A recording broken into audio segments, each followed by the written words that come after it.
In my last video, I just went over a few things that are unique to Heroes of the Storm. And if you haven't watched my last video yet, then what are you doing? Go watch it. It's good.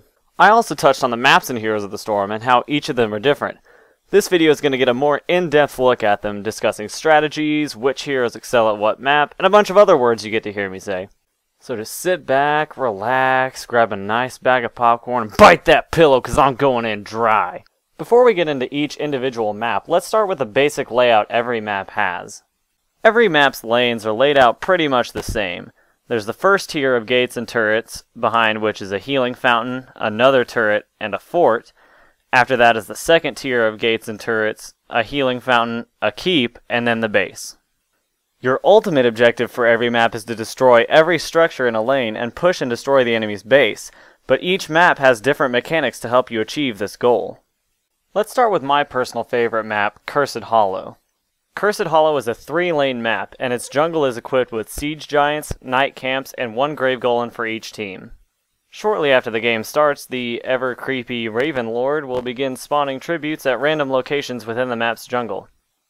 The team that successfully collects 3 tributes will earn the Raven Lord's favor. Bitch, I don't need your favor. Which causes him to curse the other team. When a team is cursed, their turrets and forts do not attack, and their minions' health is reduced to 1. Damn, never mind, this Raven Lord guy doesn't fuck around. The reason I like this map so much is because its objective is not only simple and easy to get, but it also gives plenty of opportunity to turn the game around. Your team could be down 2 or 3 levels, and the enemy team could have gotten the past 2 curses on you, but if you finally get a curse on the enemy team and push as a team, you could win after just 1 curse. There are also several heroes that do really well on this map, namely Falstad.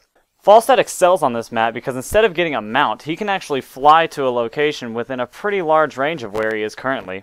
This means that whenever a tribute is about to spawn, he can be the first one there, securing it while his teammates arrive to back him up. Of course, this does mean that he could fly into the entire enemy team and get totally and righteously fucked, but I feel the reward far outweighs the risks. Gazlowe is also a good hero for this map because while one person takes the tribute, he can just lay down a shitload of cannons and defend. It's pretty OP. Next, let's talk about Dragon Shrine.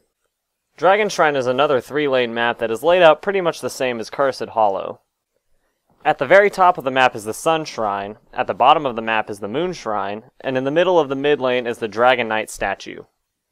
In this map, your team must take control of both shrines. When you do, one player is able to activate the statue in the center of the map, becoming the powerful Dragon Knight. You basically turn into an unstoppable death machine straight out of an H.P. Lovecraft book. It's fucking awesome. One thing to keep in mind is that the Dragon Knight can take down gates and forts like it's nothing, so if your team controls the Dragon Knight, it's usually a good idea to abandon your lane to help push with the Dragon Knight to push the lane as far as possible.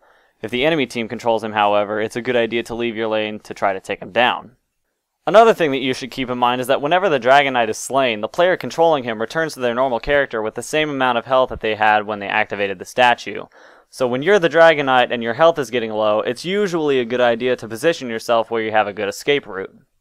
This is another map where Gazlowe does really well because he can just set up shop near one shrine and defend it for days while teammates at the other shrine take that one.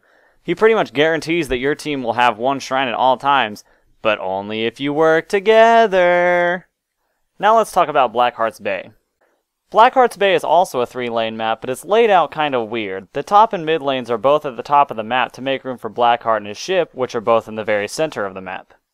The whole premise for the objective in this map is kind of dumb when you think about it. Like Blackheart's got his own doubloons just laying around the map, and he makes you get them for him, and when you give him enough, he'll just rain shit all over your opponents. But hey, fucking video game logic, right? Alright, so the objective here is that you have to collect doubloons via either the chest just north or south of Blackheart's ship, or via the small mercenary camps just east or west of the ship.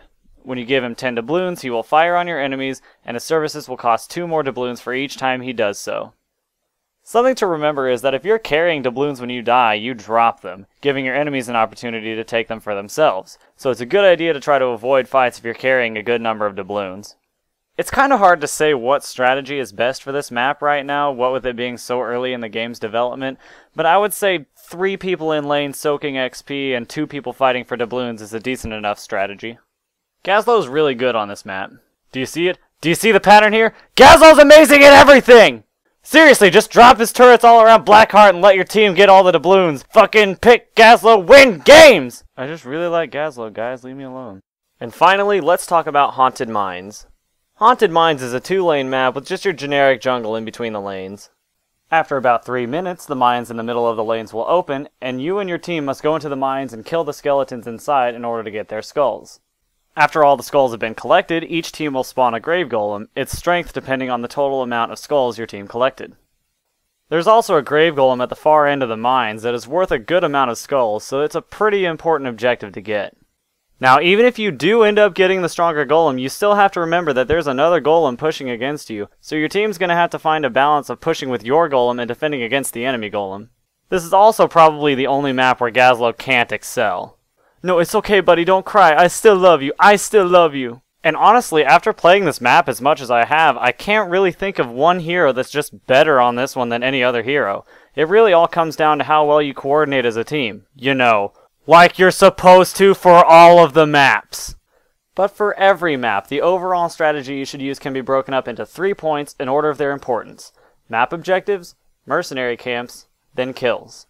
Was that? Kills at the bottom of the list? Oh no. I'm not saying kills aren't important, I'm just saying don't focus on getting kills when there are objectives and mercenaries you could be taking. But all in all, the 4 maps in the game right now are all unique and very fun, and they challenge the players to really adjust their strategies to fit the situation. And Blizzard is also planning on releasing more maps, and I'm really excited to see what they're going to do with them. Well, I would be, but, you know, I'm still not in the game yet. Still waiting. Hey, thanks for watching my video. If you liked it, go ahead and do that whole, you know, like and subscribe-y thing. Also, I made a Facebook page that you guys can get to in the description. Also, I'll probably put an annotation here somewhere. And that's mostly where I'm just going to be interacting with you guys, asking you what kind of videos you guys want to see, and so on and so forth. So, yeah, thanks for watching. Bye.